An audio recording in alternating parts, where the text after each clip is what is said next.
नमस्कार, जबलपुर लाइव के इस बुलेटिन में आपका स्वागत है। मैं हूं आपके साथ आकाश। अब देखते हैं खबरें विस्तार से।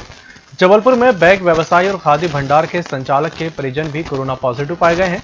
इसके अलावा ट्रेन से जबलपुर लौटा एक युवक भी संक्रमित पाया गया है। जबलपुर में अब कोरोना पॉजिटिव मामले तेजी से बढ़ रहे हैं और रविवार को दोपहर 2 पॉजिटिव मिले। इसके बाद देर शाम 4 कोरोना पॉजिटिव मिले हैं, जिससे जबलपुर में कोरोना संक्रमितों की संख्या 442 हो गई है। जबलपुर में यातायात विभाग ने स्मार्ट ट्रैफिक बनाने की दिशा में वाहनों के स्मार्ट येलो कार्ड योजना शुरू की है। केंद्र सरकार के दिशा निर्देशों के मुताबिक इस योजना का संचालन यातायात विभाग और स्मार्ट सिटी मिलकर कर रहे हैं। सुरक्षा के साथ साथ सुरक्षित परिवहन आज की बड़ी जरूरत है। इसी उद्देश्य से शहरवासियों की सुविधा के लिए मोटर व्हीकल एक्ट के नए नियमों के अनुसार स्मार्ट येलो कार्ड सुविधा देना प्रस्तावित किया गया है। इस योजना के तहत शहर के हर वाहन चालक का येलो कार्ड बनाना है। इस येलो कार्ड के बनने के बाद वाहन चालक अपने मूल दस्तावेज घर पर सुरक्षित रख सकता है। चालक का केवल अपने साथ येलो कार्ड ही रखना होगा। ये कार्ड हस्तांतरणीय दस्तावेज भी हैं, जिसकी जरूरत पड़ने पर आप दूसरे चालक को भी ये दे सकते हैं, ताकि वाहन चोरी होने पर आसानी से वाहन की खोज की जा सकेगी। वहीं चेकिंग के दौरान भी वाहन चालक को केवल येलो कार्ड ही दिखाना होगा। जी, ये स्मार्ट कार्ड का शुभारंभ हुआ है जुलाई महीने में। इसमें मूल रूप से ये एक तरह से जो भी वाहन हैं उनके जो भी डॉक्यूमेंट्स हैं उनके आधार पर बनेगा। मालवीय चौक में यहाँ पर ऑफिस है, जहाँ पर आप अपना रजिस्ट्रेशन और इंश्योरेंस यदि लेकर के आते हैं तो 7 दिनों में उसकी ओरिजिनलिटी का और ऑथेंटिसिटी का पता करके उसके आधार पर येलो कार्ड जनरेट किया जाएगा, जो कुछ इस प्रकार से होगा। इस येलो कार्ड में अब आपको और कोई भी डॉक्यूमेंट्स नहीं रखने पड़ेंगे। इसमें बारकोड भी है, जिसके माध्यम से यदि कहीं भी चेकिंग पर आप ये कार्ड दिखाते हैं तो बारकोड रीडर के माध्यम से हमारी टीम उसको चेक कर पाएगी, उसकी ऑथेंटिसिटी जान पाएगी। पश्चिम मध्य रेल प्रशासन ने ऊर्जा के संरक्षण में एक महत्वपूर्ण और अत्याधुनिक कदम उठाते हुए जबलपुर स्टेशन के प्लेटफॉर्म पर नई व्यवस्था की है, जिसमें ट्रेन के प्लेटफॉर्म पर पहुंचने के समय ही प्लेटफॉर्म की 70% लाइट चालू हो जाएगी और ट्रेन के प्लेटफॉर्म से आगे निकलते ही स्वतः ही बंद हो जाएगी। अभी तक रेलवे स्टेशन पर शाम के समय सभी लाइटें चालू रहती थी, चाहे ट्रेन हो या नहीं, फालतू बिजली का उपयोग होता था। जबलपुर स्थित गोपाल होटल गमापुर क्षेत्र में झगड़ा होते देख बीच बचाव करने पहुंचे भाजपा नेता और पार्षद कल्लू बाबा और उनके बेटे आकाश उर्फ छोटू प्रजापति पर बदमाशों ने चाकू से प्राणघातक हमला कर दिया। पार्षद कल्लू बाबा और उनके बेटे पर हमला होते देख आसपास के लोग एकत्र हो गए, जिन्होंने घायल पिता पुत्र को उपचार के लिए शासकीय अस्पताल पहुंचाया, जहां पर दोनों की हालत गंभीर बनी हुई है। पुलिस ने हमलावरों के खिलाफ हत्या के प्रयास का प्रकरण दर्ज कर तलाश शुरू कर दी है। मध्य प्रदेश शासन के ऊर्जा विभाग ने Madhya Pradesh power transmission company के प्रबंध संचालक पद पर मुख्य अभियंता सुनील तिवारी को नियुक्त किया है। इनकी नियुक्ति आदेश जारी करने की तिथि से 3 वर्ष या आगामी आदेश जारी होने तक के लिए की गई है। बताया जा रहा है कि ट्रांसमिशन कंपनी के प्रबंध संचालक के पद के लिए कई अधिकारी दावेदार थे और इसके लिए अधिकांश अधिकारी भोपाल स्थित ऊर्जा मंत्रालय के अलावा राजनीतिक रूप से भी सक्रिय रहे।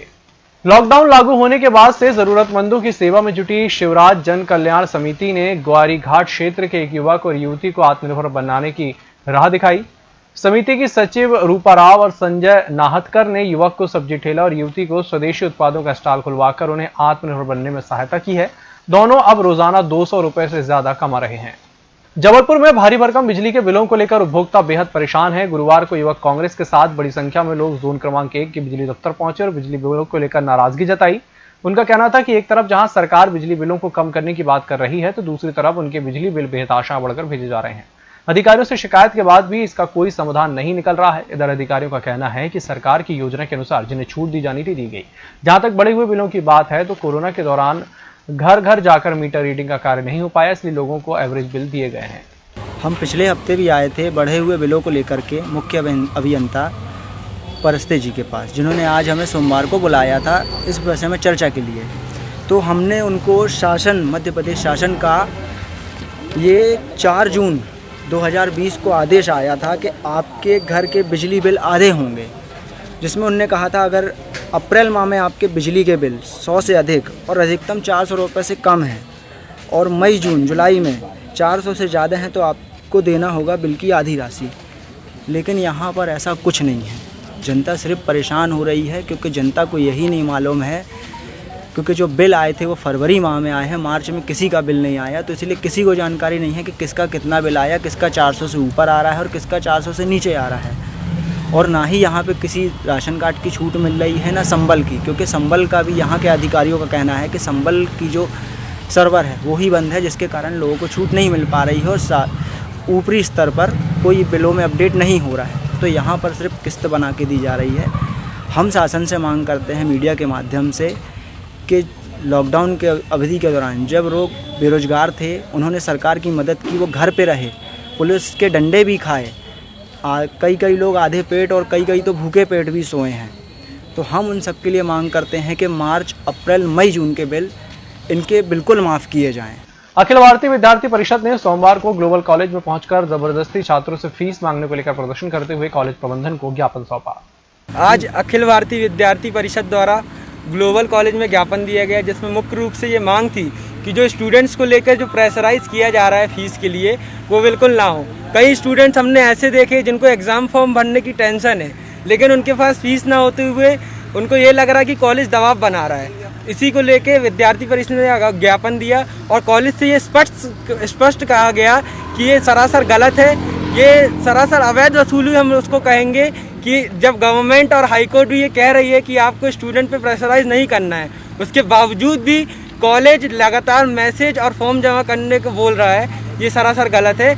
बारिश शुरू होने के साथ ही जिला और पुलिस प्रशासन द्वारा जिले भर में नदी, तालाब और पुलों पर निगरानी बढ़ा दी गई है। बारिश के दौरान अक्सर लोग सुहाने मौसम का आनंद उठाने के लिए ऐसे स्थानों पर पहुंच जाते हैं और हादसे का शिकार भी होते हैं। यातायात पुलिस ने नदी, तालाबों के साथ ही जर्जर हो चुके पुलों पर सुरक्षा के इंतजाम बढ़ाने का निर्णय लिया है।